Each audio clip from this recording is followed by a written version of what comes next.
Olá pessoal, eu sou o Newton Gomes da editora CPA de Sorocaba, uma empresa de consultoria nas áreas tributárias, societárias e contábil. Aqui ao meu lado, Olá pessoal, meu nome é Júlia Gomes Coletti. Hoje a gente está gravando uma série de vídeos analisando o pacote tributário do governo federal que ele pretende enviar ao Congresso Nacional após as eleições presidenciáveis. muito bem, sobre esse tema nós já produzimos anteriormente, todos estão disponíveis no nosso blog. Já produzimos 5 vídeos. Um sobre as mudanças pretendidas no Simples Nacional, outro sobre a reformulação do RPJ e da CSLL, outro sobre a tributação de lucros ou dividendos distribuídos, um quarto é a revisão da tributação das aplicações financeiras, e o último anterior nós começamos a falar a respeito do tema unificação do PIS e da COFINS, que é também uma das pretensões aí do Poder Executivo. Mas nós fizemos a primeira parte anteriormente, e agora, neste 6º vídeo, a gente vai dar sequência e vai concluir a questão da unificação do PIS e da COFINS. É a nossa segunda parte. Bom, no primeiro vídeo a gente falou um pouco sobre o histórico das duas contribuições e agora a gente vai falar um pouco sobre atualmente. Agora em setembro de 2018, a Receita Federal ressuscitou a ideia da unificação das duas contribuições no pacote tributário que a gente vem falando ultimamente. Imediatamente, alguns setores, principalmente o de serviços, já começaram a se manifestar contrariamente, como ocorreu no ano passado. Para contrapor os argumentos dos contribuintes, a Receita já esclareceu que na nova proposta as empresas de prestação de serviços poderão, se elas quiserem, continuar no sistema cumulativo. Exatamente. Essa questão da existência de duas contribuições, praticamente com a legislação idêntica, com algumas modificações, mas pequenas, essa existência de duas contribuições com a mesma base de cálculo, com as mesmas regras e tudo, isso é um tormento, é um drama. E a gente tem tentado resolver essa questão. Eu me lembro, já falamos no vídeo anterior, que no ano passado, no começo, a Receita anunciou lá um projeto de unificação, né, dessas duas contribuições, criando uma tal contribuição social sobre receitas e importações, que seria o somatório do PIS mais a COFINS.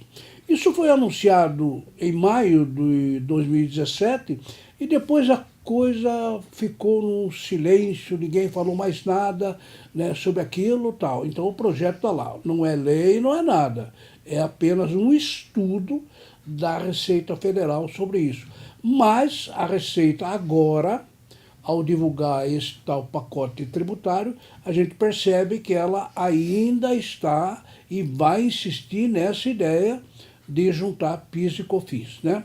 Só que é o seguinte, a história de mudar a legislação dessas contribuições, eu acho que tem essa, que é uma das razões, ter duas iguais, mas também tem outros motivos que a Receita também quer fazer, né? E eu gostaria de lembrar, nós vamos lembrar aqui um outro detalhe que está empurrando a Receita Federal para essa tal unificação.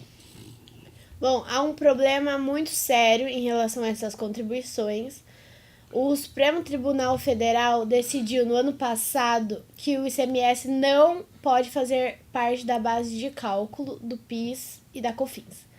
A data de início dos efeitos dessa decisão pode sair a qualquer momento quando o Supremo Tribunal Federal modular a vigência. Essa decisão final, segundo estimativas da Receita, redundará num rombo de 800 bilhões de reais.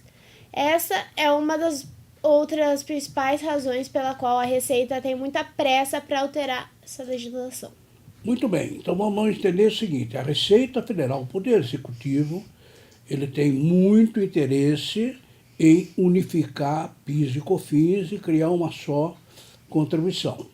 Mas além desse seu interesse de unificar, facilitar, simplificar, tem esse imbróglio que foi criado com uma decisão que a Júlia leu aí, do ano passado, no Supremo Tribunal Federal, em que o Supremo entendeu que PIS e COFINS, né, para o cálculo do PIS e COFINS, você não deve incluir o ICMS. Você pode excluir o ICMS da base de cálculo do PIS e COFINS. Ora, se pensarmos dessa forma, todo mundo que acabou recolhendo PIS e COFINS com o ICMS incluso, pagou mais contribuição, pagou contribuição indevida. A Procuradoria-Geral da Fazenda, ela já, na época, disse, olha, isso tem um rombo aproximado de 800 bilhões de reais, porque são, imagine todo mundo que recolheu a mais durante quantos anos e for solicitar agora a restituição, realmente é um rombo estratosférico. Então, e isso continua. Por quê? Porque a decisão foi tomada em março de 2017, mas a Procuradoria pediu para que fosse modulado o efeito. Modular o efeito quer dizer, o Supremo vai dizer, olha, esse nosso entendimento vai valer a partir de alguma data, né? Ora, então, se ele modular esse efeito mais para o futuro, a coisa fica um pouco melhor, né? Mas se a modulação voltar lá para trás, então fica muito complicado. Então, essa é, digamos, a segunda razão que a Receita Federal tem muito interesse em mexer na legislação do PIS e COFINS, primeiro, para unificar, e segundo, para redigir melhor, definir melhor qual seja a base de cálculo dessas contribuições. Mas existe uma terceira razão ainda, né? Mais uma razão para a Receita Federal querer essa unificação é o número excessivo de processos fiscais que discutem o problema de créditos admitidos pela legislação. Inclusive, inúmeros processos desses já foram perdidos pela Receita Federal. Veja bem, como nós sabemos, o PIS e COFINS ele tem a parte cumulativa, que aplica às empresas do lucro presumido, mas a parte não cumulativa, que se aplica às empresas do lucro real e são as maiores. Bom, a modalidade de não cumulatividade que foi colocada nas duas leis do PIS e da COFINS, na 10.637 de 2002 e na 10.833 de 2003, ela é muito restrita. Não pode tomar crédito disso, não pode tomar crédito daquilo, muito restrito. Os contribuintes, claro, não concordam com isso e entraram na justiça, né, solicitando que tal despesa fosse admitida, tal. O que está acontecendo? Que a Receita Federal ela está perdendo essas ações, a Procuradoria, enfim, os advogados da União estão perdendo essas ações. Por quê? Porque os contribuintes solicitam créditos que acham que deveria ter direito e que a Receita impede, né? Ora, então também tem um sem número de ações em que a Receita está perdendo. Então é mais um rombo que está aí. Seria uma terceira razão, né? A unificação, o ICMS na base de cálculo e os créditos que a Receita não admite, mas que a Justiça tem concedido. Bom, assim como a Receita já tinha falado, ela pretende fazer uma mudança em etapas. Primeiro, essa etapa da unificação do PIS com a COFINS e, ao final, a adoção do IVA, o Imposto sobre o Valor Agregado. Dessa forma, no primeiro momento, o PIS e a COFINS seriam unificados em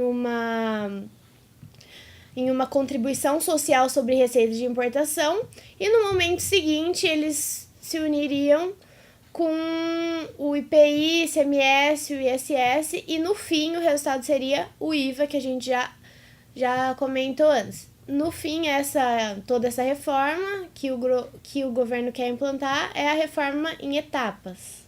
Na realidade, existe um sentimento nacional hoje que o país deveria adotar o IVA. Tanto que nós estamos na fase pré-eleitoral, praticamente todos os candidatos dizem, não, se eu vencer eu vou adotar o IVA. Por quê? O IVA, o Imposto sobre o Valor Agregado, é o Imposto sobre o Consumo, que já é adotado em mais de 130 países no mundo, né? Então é uma fórmula testada e tem funcionado bem.